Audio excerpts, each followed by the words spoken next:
Hello everyone, welcome back. आज के इस क्लास में हिंदी ग्रामर के महत्वपूर्ण चैप्टर को कवर करेंगे।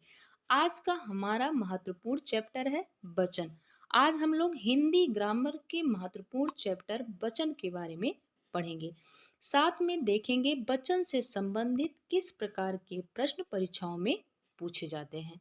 चलिए फिर देर न करते हुए वीडियो शुरू करते हैं। वीडियो शुरू करने से पहले यदि आप मेरे चैनल पे नए हो तो प्लीज़ लाइक सब्सक्राइब जरूर कीजिएगा। चलिए फिर शुरू करते हैं। वचन। वचन की परिभाषा। संज्ञा या सर्वनाम के संज्ञा या सर्वनाम शब्द के जिस रूप से उसकी संख्या का पता चले। संज्ञा या सर्वनाम शब्द के जिस रूप से उसकी संख्या का पता चले वह वचन कहलाता है। ध्यान रखिएगा, सर्वनाम संज्ञा या सर्वनाम शब्द के जिस रूप से उसकी संख्या का पता चले वह वचन कहलाता है। वचन कितने प्रकार के होते हैं? अक्सर परीक्षा में पूछा जाता है वचन कितने प्रकार के होते हैं, तो आप लोग ध्यान रखिएगा।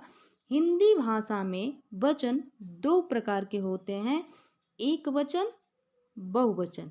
हिंदी भाषा में वचन दो प्रकार के होते हैं, लेकिन यदि पूछा जाता है कि संस्कृत भाषा में वचन कितने प्रकार के होते हैं, तो आंसर दीजिएगा संस्कृत भाषा में वचन तीन प्रकार के होते हैं। संस्कृत भाषा में वचन तीन प्रकार के होते हैं। पहला है एक वचन, दूसरा है द्विवचन, तीसरा है बहुवचन। संस्कृत भाषा में वचन तीन प्रकार के होते हैं, लेकिन हिंदी भाषा में वचन दो प्रकार के होते हैं। ये आप लोग ध्यान रखिएगा, एक वचन, बहुवचन। आगे देखते हैं एक वचन की परिभाषा। जिस शब्द के कारण हमें किसी व्यक्ति, वस्तु, प्राणी, पदार्थ आदि के एक होने का पता चले उसे एक वचन कहलाते हैं। एक बार फिर से देख लीजिए। जिस शब्द के कारण हमें किसी व्यक्ति, वस्तु, प्राणी, पदार्थ आदि के एक होने का पता चले उसे एक वचन कहते हैं। जैसे लड़का, गाय, सिपाही, बच्चा, कपड़ा, माता, माला, पुस्तक, स्त्री, टोपी, बंदर, मोर आदि। ये एक वचन के उदाहरण है। चलिए आगे देखते हैं बहुवचन की परिभाषा। बहुवचन शब्द के जिस रूप से अनेकता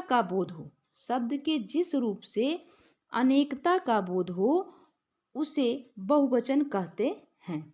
एक बार फिर से देख लीजिए।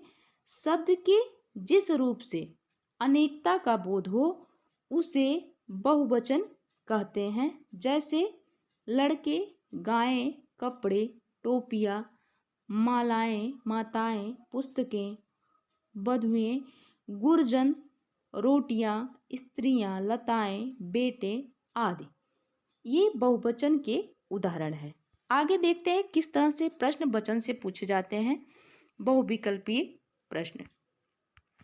पहला प्रश्न है संज्ञा सर्वनाम की संख्या बोध कराने वाले शब्द को क्या कहते हैं?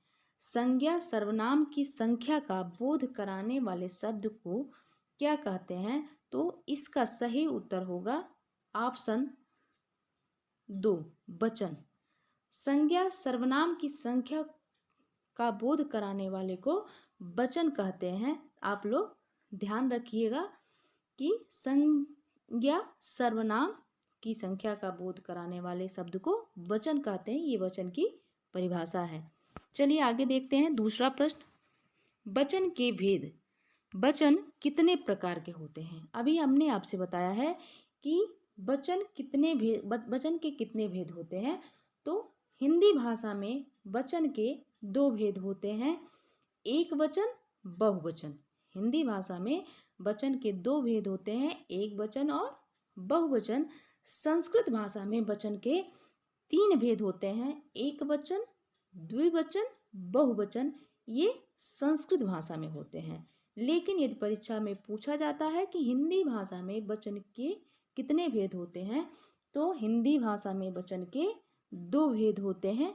ये इसका सही आंसर है। चलिए देखते हैं तीसरा प्रश्न। आंख शब्द का बहुवचन शब्द है। आंख शब्द का बहुवचन शब्द है। इसका सही आंसर बताइए। इसका सही उत्तर होगा आंखें। इसका सही उत्तर होगा आंखें। चलिए आगे देखते हैं प्रश्न नंबर 4। अध्यापिका। अध्यापिका शब्द का बहुवचन है। अध्यापिका शब्द का बहुवचन है।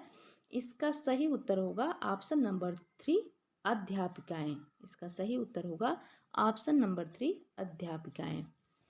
अगला प्रश्न है आकाश शब्द है। आकाश शब्द है। इसका सही उत्तर होगा ऑप्शन 3। इसका सही उत्तर होगा ऑप्शन 3 सदा एक वचन। अध्यापिका सदा एक वचन ही होता है। यदि आप मेरे चैनल पे नए हो तो प्लीज़ लाइक सब्सक्राइब जरूर कीजिएगा। Thanks for watching. मिलते हैं अपने अगले क्लास में।